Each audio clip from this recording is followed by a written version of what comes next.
Hello everyone, welcome to my YouTube channel. Today I am drawing a beautiful drawing.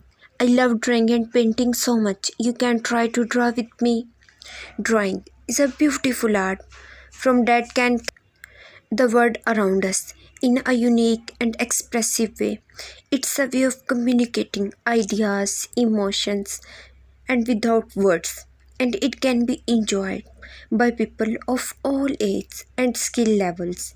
There is something magical about the way a simple pencil or a piece of charcoal can transform a blank piece of paper into a whole new world. Drawing is like using colors and lines.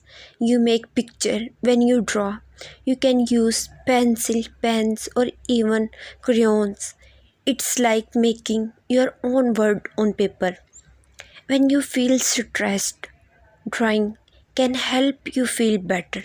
It's like taking a break for your mind.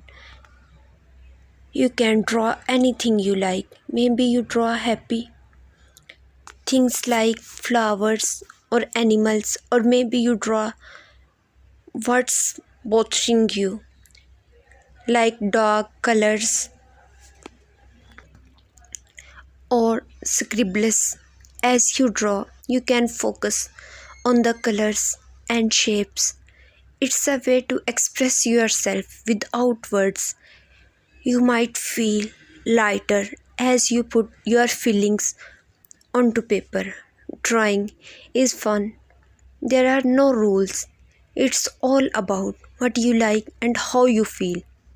So grab some paper and colors and let your stress melt away with each stroke of your pen. Thank you so much you watching my video. If you like my video, then like and share it. Also subscribe my channel. Thank you.